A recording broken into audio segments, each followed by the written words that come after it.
utilizaría igual por espacios. Quizá, por ejemplo, un espacio donde ellos puedan, vaya, hacer un listening y que ellos lo contesten. En otro lado, a lo mejor un speaking donde ellos puedan estar conversando. Otro en donde sea, no sé, writing, escribiendo, o sea, que ellos tengan un espacio. Y en el otro quizás ponerme yo como guía, ¿no? O sea, si tienen alguna duda, aclararlo o algo así. Yo lo Sí, manejaré así como en mi materia. sí, como que de repente, no sé, como que el inglés queda como, mm, a veces de repente muy abandonado, ¿no? Por eso hay, Sí. últimamente he escuchado que ya hay, la licenciatura para, enfocada en la pedagogía para enseñar inglés. Entonces, está padre, porque yo, por ejemplo, veía a una compañera de inglés ahí en un colegio donde trabajaba, Ujú. y pues sí, o sea, era puro vocabulario, no, así, nada más. Y Sí. había otra maestra de inglés, cuando yo ya daba quinto, ella en el colegio daba a las chicas de licenciatura y creo que daba a unos grupos de prepa y agarraba los últimos grados de primaria, que era quinto y sexto, y a los de quinto más o menos los movía, como que de repente sí cambiaba un poquito más su estructura a comparación de la otra maestra que era como siempre lo mismo, entonces como que ella sí tenía como muy seccionada sus días, ¿no? De ahora vamos a trabajar libro, ahora va a ser como conversación, pura conversación. Luego, me acuerdo que ella sí les ponía proyectos, porque la maestra que daba lo primaria baja, Ujú. sus proyectos era pasar vocabulario a una hoja, o sea, ese era el proyecto. Y yo decía, no, ¿por qué? Ah, Y, por ejemplo, la otra maestra, no, me acuerdo que hasta una obra de teatro los puso a hacer y todo era en inglés y así, entonces tenía como más, ciertas herramientas. Y aquí, de repente, por ejemplo, hace poquito me tocó ver para la clase de inglés de los niños de primero, que la maestra les estaba enseñando cómo decir adentro, afuera, encima y abajo, pero me acuerdo que los formó afuera del salón y primero, cuando estaban afuera del salón, tenía que decir que estaban afuera y luego los metían en una caja y luego se tenían que subir a la mesa y luego abajo. Y entonces estaba muy pues dije, mira, entonces, como les digo, o sea, son con cosas pequeñitas, a veces no puedes, no pienses en algo así de, súper guau. Sí, sí, o sea, esto es pasito a pasito, o sea, es poco a poco, empieza con cosas chiquititas y poco a poco esto te va a ir dando también las ideas y tú también vas a ir viendo tus grupos que, mira, si pueden hacer esto, mira, ya, y se te va a ir ocurriendo más ideas donde puedes hacer ya a lo mejor un ambiente de aprendizaje mucho más grande, ¿no? O experiencias más divertidas para tus chicos, o sea, hasta de un día de karaoke, ¿no? Podrías implementar, hoy vamos a hacer karaoke, tráiganme una canción en inglés y vamos a cantar, ¿no? Y nos vamos a ir al patio, nos vamos a ir a tal lado y sacarlos un poquito, o hasta llevar una bola como de disco y de luces, o sea, desde ahí, es como un ejemplo, ¿no? Entonces, esto nos invita a hacer estas pequeñas actividades donde nos salgamos del libro, donde nos salgamos de donde siempre estoy hablando, estoy explicando y ponme atención y quiero que me mires y quiero que estés acá atento, ¿no? O sea, como romper un poquito esta estructura de las clases tradicionales. A ver, Dani, ¿tú has experimentado un ambiente de aprendizaje? Pues lo estaba pensando, pero no sé si pues también se considere como que el que cambies una actividad. Por ejemplo, yo que estuve con algunos niños con discapacidad, Ujú. o sea, de repente pues obviamente tenía unos que uno no escuchaba, otros tenían TDAH, otros, pues problemas de conducta, no era discapacidad nada más, pues eran problemas de conducta. Luego, pues había niños pues con dislexia y uno con autismo. Entonces, todas mis actividades siempre tenían que ser como muy diferentes para, o sea, y adaptadas a las necesidades de cada uno. Eh, o sea, también algunas actividades pues las tenía que hacer mucho como de tocar, digamos, así como de que utilizaran sus sentidos, en especial por el niño que tenía autismo, pues. Ujú. Entonces, no sé, es que eso cuente. Sí, como actividades sensoriales. Sí, Ajá, o sea, de sí. que lo que venía en el libro, pues lo modificaba de una manera que pudiéramos experimentarlo, digamos, a través de los sentidos para que todos lo pudieran hacer. Así es. Sí, también puede ser, se puede, como esa idea, sí, o sea, nos invita a esto, o sea, no ser como tan cuadrados y lo que nos dice el libro, pues totalmente seguirlo, sino es eso, o sea, que los niños vivan la experiencia. Entonces, si tú les vas a hablar de los diferentes tipos de sabores, puedes poner, diferentes comidas que los vayan probando. Era una actividad que yo también, hice. Yo estuve, en mi primer trabajo fue una guardería y es una guardería subrogada al IMSS y en ese entonces decían que era la única que había educación especial y educación regular. O sea, había dos áreas y a mí me tocaba estar en la especial. Entonces, las psicólogas o las pedagogas que había ahí, o sea, nosotros teníamos que hacer, no teníamos nuestro manual donde nos podíamos fijar cómo hacer nuestras planeaciones, pero ellas nos las revisaban y nos hacían ciertas recomendaciones. O sea, era un aprendizaje muy acompañado y estaba muy padre. Y hacíamos este tipo de actividades, o sea, donde los niños les invitamos, porque ahí sí era como más claro que obviamente no todos me iban a aprender igual, ¿no? Entonces les enseñábamos con un dibujito que hay diferentes tipos de sabores y cositas así, y luego les poníamos así como unas tacitas y no sé, cosas dulces, cosas agrias, cosas frías, calientes y así, y ellos los iban probando. Con las texturas era igual, ¿no? Hay cosas suaves y esto, y los tenías que poner. Esa es la idea, que tú les hables y que también vivan esa experiencia. Y como les digo, o sea, es desde cosas así chiquititas o cosas más grandes, ¿no? Como es un proyecto o el aprendizaje colaborativo y ahí todo esto, ¿no? O sea, pero podemos empezar con cosas pequeñitas, como también, o sea, por ejemplo, ayer toda esta semana yo vi en la materia en geografía vi el tema de las coordenadas y la forma de la Tierra y todo esto, ¿no? Entonces empecé a hablar, me llevé 3 días con esta clase y con esta explicación, porque dije, antes de llevármelos a contestar lo que es la página, pues tienen que saber, ¿no? Entonces les expliqué, luego hubo un niño que se motivó y dijo, yo mañana traigo esto y traigo lo otro, porque mi mamá es maestra de geografía, y luego expuso el niño, y entonces estaban todos como preguntando y todo, sobre el tema, y finalizamos con que ellos hicieran su propia, pues la tierra, y que hicieran ellos hicieran las líneas imaginarias.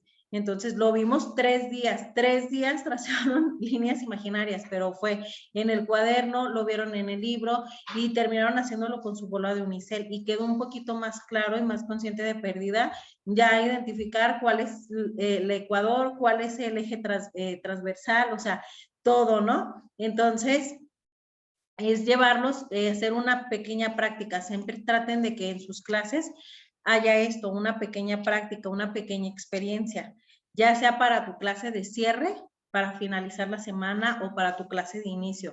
Esto es a lo que se refiere los ambientes de aprendizaje, ¿ok? Bien, Hernán, Sara, con lo que han escuchado, ustedes, dentro de su experiencia, o Hernán, tú de lo que has observado en la escuela donde trabajas, ¿has visto que las maestras se manejen de esta forma, que hagan como, o vivan ciertas experiencias los alumnos?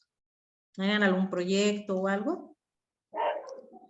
Pues más que nada es el uso de los espacios y tratar de que ellos puedan pues acomodarse al plan de aprendizaje y sobre todo también ¿cómo le puedo explicar? Pues revolucionarlo un poco, ¿no? O sea, que no sea de manera tediosa lo que ellos van a aprender. Siempre, pues estoy hablando de un preescolar, entonces la mayoría pues son juegos, es salir al patio, es el uso de material didáctico para el aprendizaje de ellos. Ah, ok, sí. Sí, en preescolar se presta un poquito más todo este tipo de materiales y situaciones situadas que ya en primaria, ¿no? Como que de repente nos enfocamos a solamente las actividades que vienen en los libros y sobre todo es por los tiempos que a veces llegamos a manejar. Entonces, por eso ahí nos menciona, ¿no? Nos mencionaba ahí que no nada más son los espacios ni los materiales didácticos, que también tenía que ver con la organización del tiempo. Entonces, algo clave.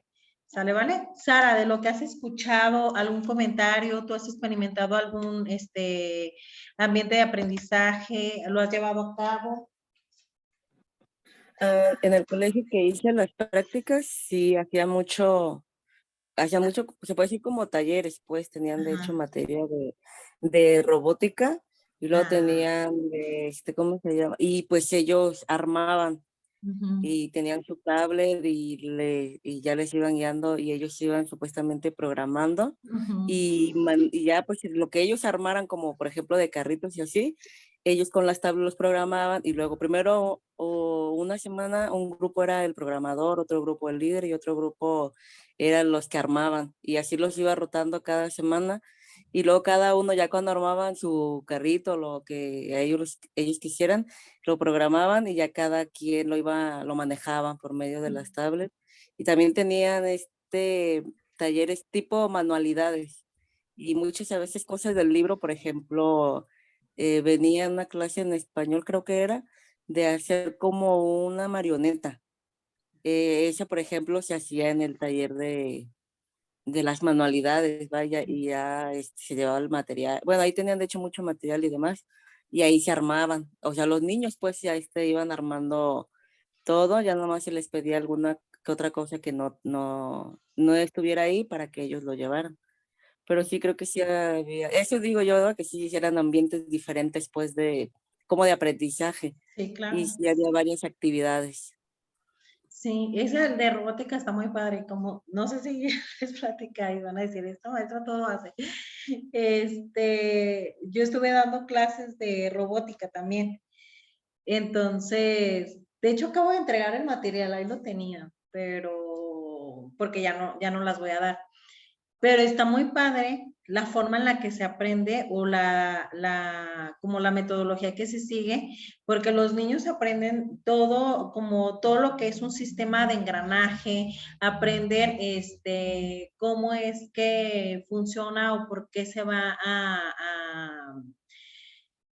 ay, se me olvidó, a programar, el programa de programación también de repente, por ejemplo, el que yo manejaba para los chiquitines era muy sencillo, pero cuando van avanzando ya en nivel 4, la programación ya era un poquito más avanzada.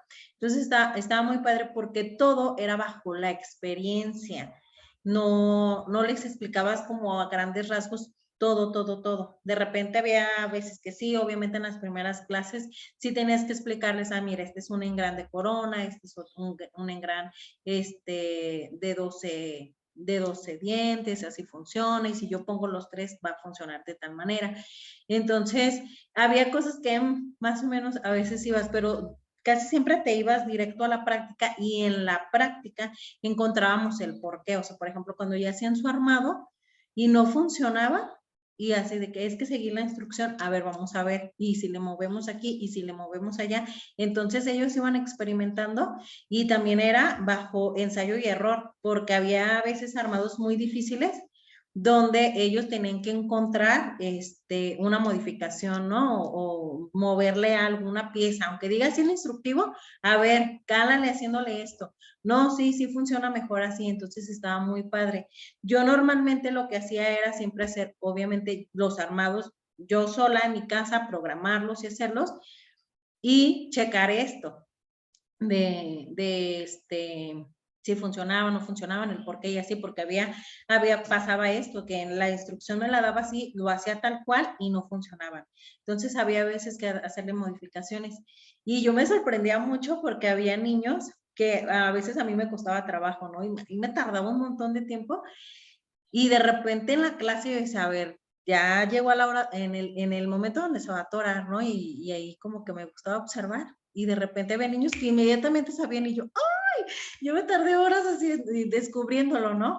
Pero ellos es más fácil porque desde chiquitos se les va abriendo la mente y ellos van adquiriendo más conocimientos, más rápido, ¿no? Y como dicen, sí es cierto, o sea, son esponjitas.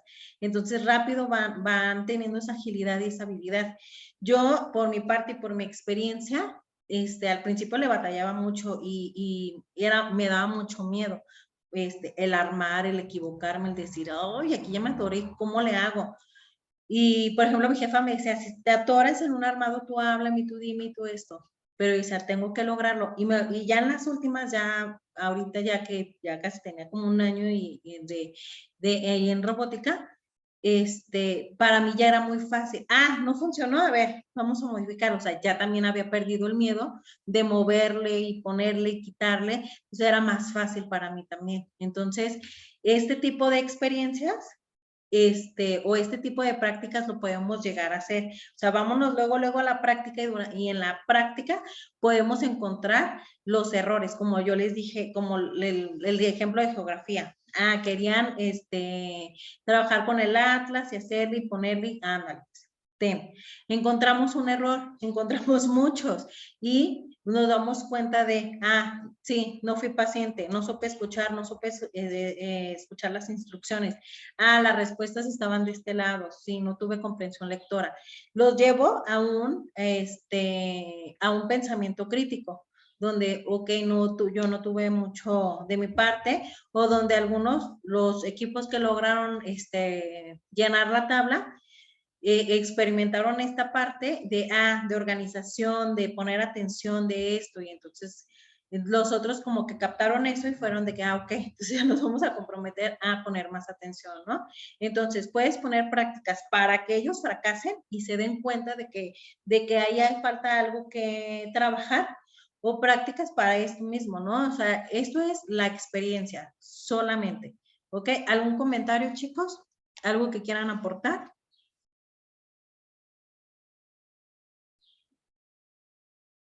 ¿No? ¿Nada? No, maestra, todo bien. Muy bien, muy bien.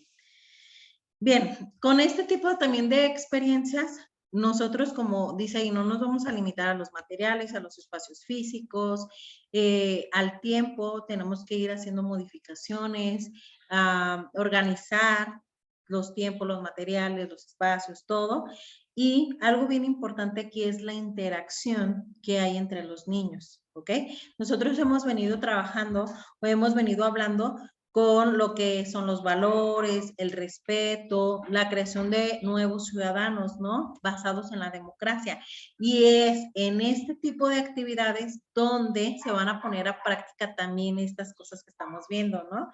De la democracia, de ser un buen ciudadano, de la socialización, todo eso, fíjense, con una cosita, todo lo que los chicos van a aprender. Entonces, hay que fijar muy bien cuando vamos a hacer un proyecto, cuando vamos a hacer alguna experiencia, vamos a experimentar, para que los chicos tengan una buena convivencia, para que realmente se relacionen como debe de ser, que es la intencionalidad, y que se cree este ambiente también democrático.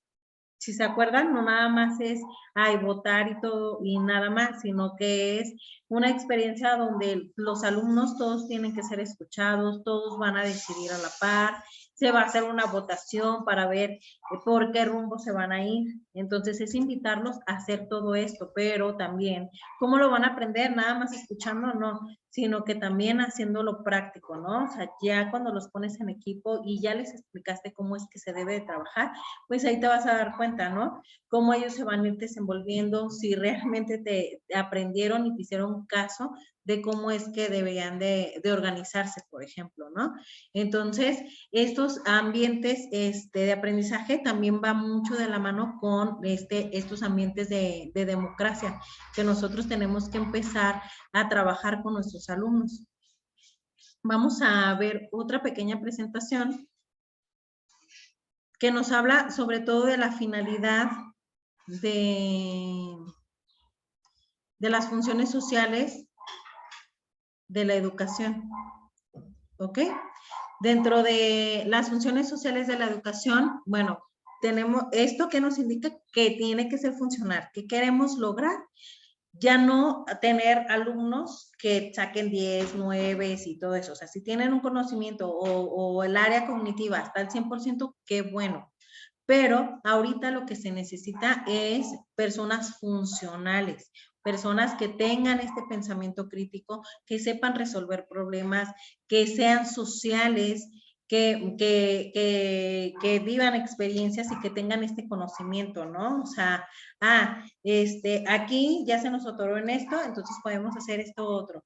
No hice tan cuadrados. Entonces, eso es lo que se quiere lograr con los alumnos. En el grupo que tengo, es que ese grupo hay mucho que sacarle a ese grupo, pero son muy cerrados así, o sea, son chicos de 5º año y de verdad, de repente le batallo mucho porque, por ejemplo, en un dibujo que tenían que hacer también en la semana, les dije, aquí le colorean y le hacen así.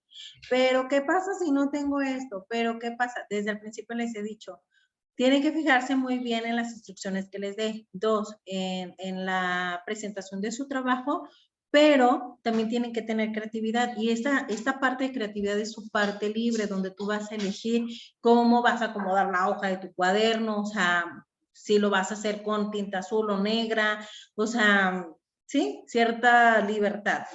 Pero no, o sea, siento que han estado tan acostumbrados a que les digan, no, todo con negro, vas a colorear así de esta manera, o sea, todo el tiempo, y esta parte de libertad no la logran todavía como tomarla, entonces quieren todo guiado. Por ejemplo, ayer también les daba una instrucción, cuando iban a hacer la bolita de unicel, iban a marcar las líneas imaginarias. Entonces yo les decía, de preferencia, la idea es que con plumón de agua lo pintes todo azul y ya con los de aceites vamos a pintar las líneas imaginarias, vamos a usar estos de preferencia, pero si no tengo esto, tienes tú la libertad de hacerlo con los materiales y los recursos que tengas. Sí, entendimos, seguros, sí, ok. Pero, maestra, pero ¿qué pasa si, ay, no, o sea, no tienen esta parte de libertad, esta creatividad tampoco, ¿no? De, ok, sí, tengo la opción de elegir. No, ellos quieren todo como de ciertamente a la mano y que todo el tiempo les estés diciendo cómo, y este miedo también de equivocarse. Entonces, tenemos, por ejemplo, si tú tienes un grupo así, pues tienes que trabajar para que ellos tomen cierta parte, 1, de responsabilidad, 2, que sepan lo que es la creatividad o esta parte de libertad para ellos mismos tener y solucionar, sobre todo solucionar estos problemitas que se les atoran, ¿no? Es que no tengo plumón de agua, pues ¿qué puedo hacer? Pedir prestado, o la maestra dijo que tenía la libertad entonces de elegir otro tipo de material, pues tengo puros de aceite, pues utilizo el de aceite nada más, ¿no? O utilizo un color, o sea, como ese pensamiento de raciocinio, donde ellos son capaces de decir, a ver, de ser conscientes, estoy atorado aquí, ¿qué puedo hacer? Y no lo tienen. Estoy atorado y tienen una limitante. Entonces, cuando en tus grupos tienes que identificar esto, si lo hacen, si no lo hacen, si tienen esta habilidad, si no la tienen, ¿por qué? Si no la tienen, tenemos que irla construyendo. En mi caso, estos niños no la tienen. Entonces, me está costando como trabajo, pero pues ahí vamos poco a poco. Entonces, bueno, dentro de las funciones sociales de la educación es esto, uno de los objetivos, es educarlos para la vida. Entonces, se les enseña para tener autoaprendizaje, raciocinio, la resolución de problemas sociales. Lamentablemente, no solo se enseña a vivir, ¿ok? La función principal de la educación es la transición de conocimientos y que el alumno se apodere del mismo, ¿ok? O sea, lo cognitivo nunca va a quedar por fuera, o sea, obviamente es importante, pero ya no es lo más importante como antes, ¿ok? O sea, ya va a ir de la mano con otras habilidades o con otras destrezas que los mismos niños tengan que que poner en práctica. Ahora, aquí dentro de los conocimientos cognitivos que ellos tienen que adquirir, no nada más es saberlo y ya, sino que ir a la experiencia y que realmente sean capaces de saber para qué me va a servir este conocimiento, en qué lo voy a poner en práctica, ¿ok? Entonces, bueno, aquí es buscar este aprendizaje significativo. ¿Qué es este aprendizaje significativo? Este aprendizaje que va a ser para la vida y para toda la vida, ¿ok?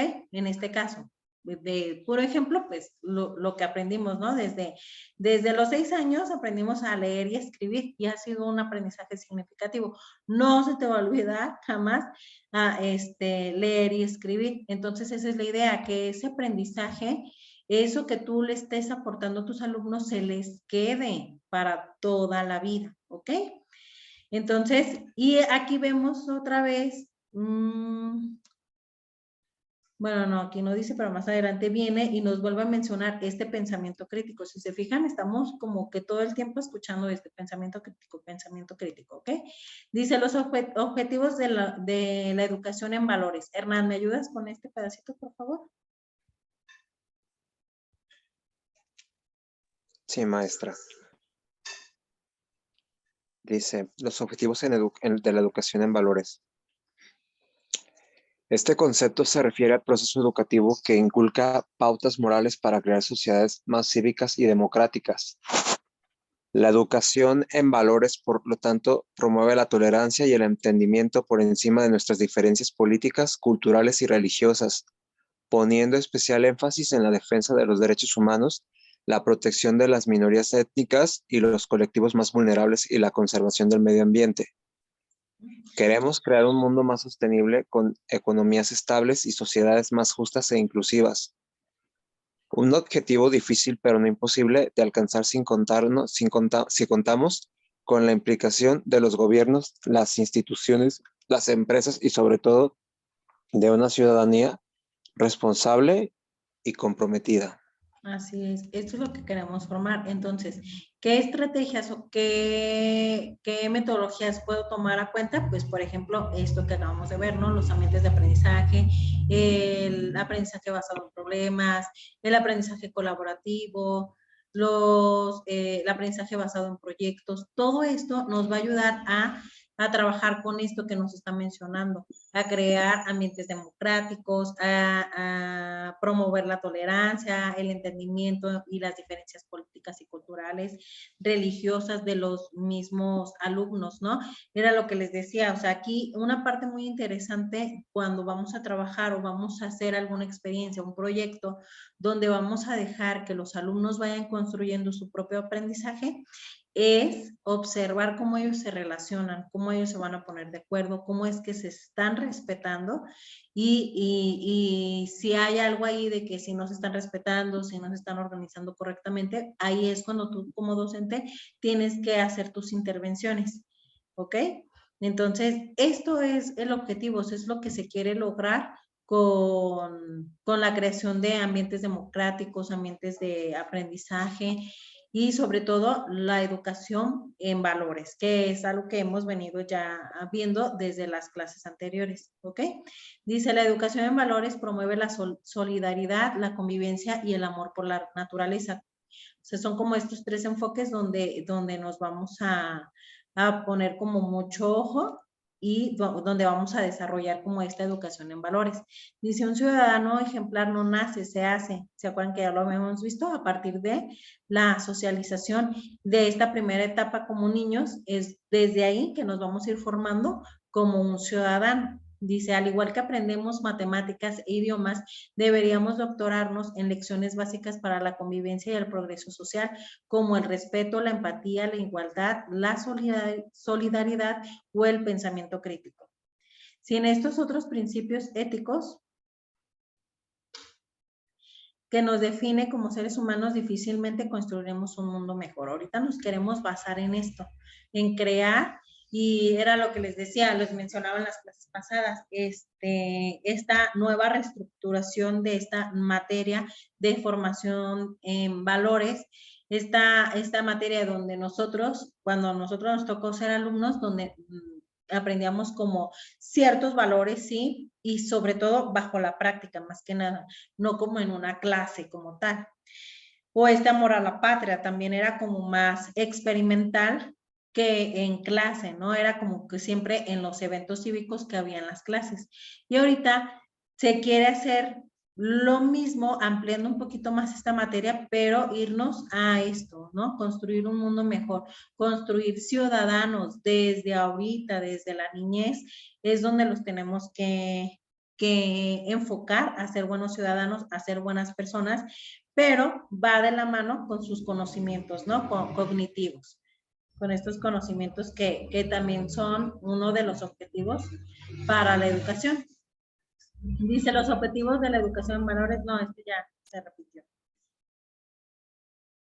Bien, dentro de lo que es la educación tradicional y la educación en valores, ya lo hemos comentado también, ¿no? Como antes, pues era como en esta educación en valores, era más enfocada al amor a la patria, ciertos valores, pero estos valores creo que de cierta manera, en mi punto de vista, a veces eran como más sobrepuestos, no eran como muy genuinos y no eran experimentados tampoco, era, te tienes que levantar por respeto, pero nunca había, pero ¿por qué me levanto por respeto? O sea, ya ven que antes se daba mucho de que si llegaba un maestro, tenías que saludar buenos días y levantarte. No sé si a alguien le tocó hacer esto.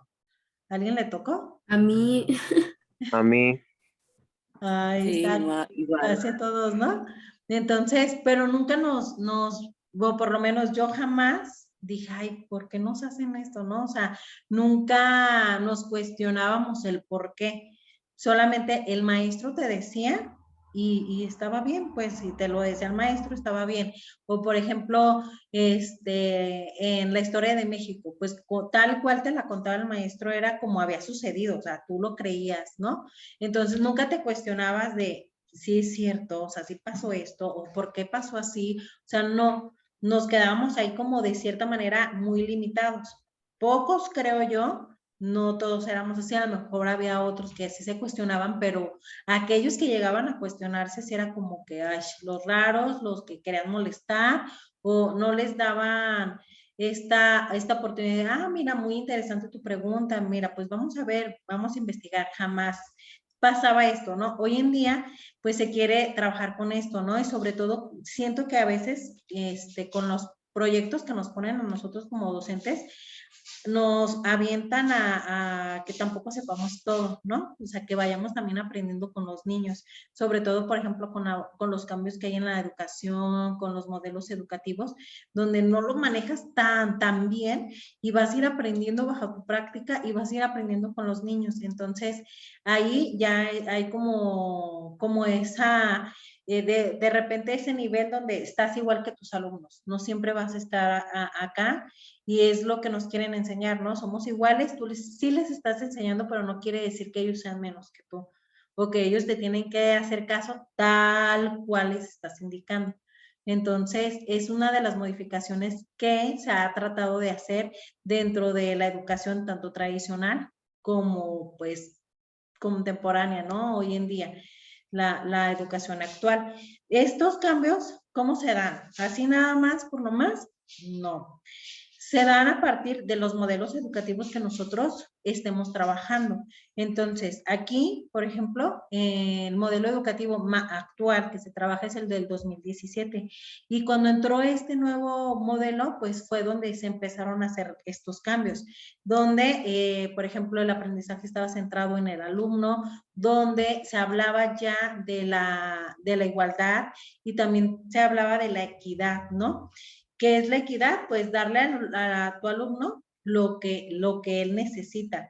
Y aquí nos abrían la mente de que no todos iban a aprender de la misma manera, sino que fulanito necesita apoyo, necesita que te sientes ahí, pues con fulanito me voy a sentar. Pero fulanito nada más con que le expliques una vez, él entiende, pues con una vez le explico y listo. Pero fulanito necesita 3 explicaciones, pues entonces todos los días voy a explicar lo mismo, ¿qué importa? Y así, o sea, ir reconstruyendo tus clases bajo esta gobernanza, ¿no? De trabajar con equidad.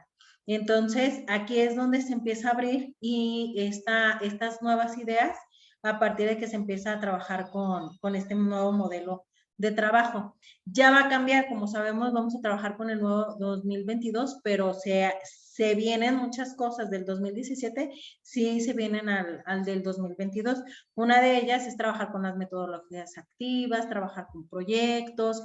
Si no lo hiciste o no lo estás haciendo, velo haciendo porque en el 2022 va a ser sí o sí trabajarlo. Entonces, aquí dice, vamos a tomar extractos, no vamos a leerlo todo. Dice, mientras la primera, que es la tradicional, nos instruye en el conocimiento social, científico y humanístico, la segunda nos forma como buenos ciudadanos. A diferencia de la tradicional, la educación en valores, no hay distinción entre lo que sucede dentro y fuera de las aulas. Aquí la idea es que todo el aprendizaje que ellos adquieran en el aula, en el salón de clases, en la escuela, en las experiencias que tú los lleves, que también lo pongan ahí sepan que eso lo van a utilizar en su vida diaria. Y yo, por ejemplo, sí les digo a los chicos, a ver, ¿qué pasa? Luego, ahorita no pasa nada porque ustedes son niños, pero ¿qué pasa si un niño todo el tiempo miente? Ya sabemos que la mentira es una bola. Tú empiezas a crear tu mentira y se empieza a hacer grande, y por eso siempre la verdad sale a luz, nunca la puedes ocultar, ¿no? O sea, ejemplos así. Pero ¿qué pasa si siempre sigo así toda mi vida? Cuando sea adulto, cuando mi mamá ya no sea responsable de mis acciones, cuando yo solo sea responsable de todas mis acciones, ¿qué va a suceder? No, pues esto. Entonces, todas estas cosas, siempre como estos choros, seguirlos internando a ese futuro, a que esto que estás aprendiendo te va a servir para la vida, te va a servir para cuando tú seas adulto, para cuando tú quieras ser maestro, chofer, estilista, lo que tú seas, llevarlos a esa situación, ¿no? De que les va a servir para algo, no nomás estamos aquí para aprender y ya, X, luego lo vas a olvidar y no lo vas a utilizar. No, esa no es la idea.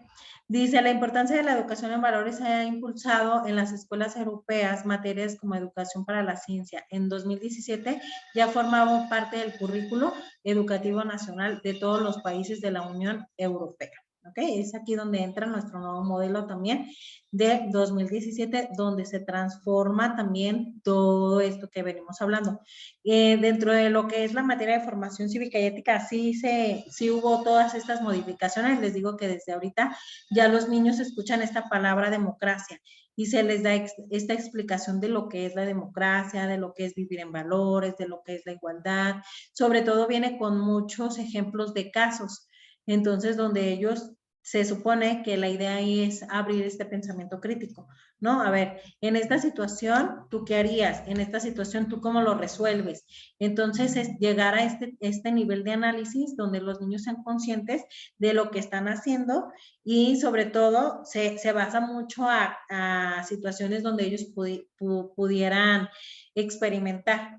Entonces, esta es la idea. Pero ¿por qué educar con valores? O sea, ¿cuál es la finalidad? Pues crear buenos ciudadanos, ¿no? Sobre todo ahorita, o la idea es formar ciudadanos para el mundo. Entonces, ¿esto qué quiere decir? Que no nada más México lo está trabajando, sino que muchos países, sobre todo países que son parte de la OCDE, que forman parte de esta organización, lo trabajan en sus países y entonces estamos creando los docentes de casi todos los países están formando ciudadanos para la vida, ¿ok? Aquí nos menciona, esta parte es muy importante, se va a acabar el tiempo, que los países ubicados en el top 10 en el Programa Internacional de Evaluación de Estudiantes, PISA,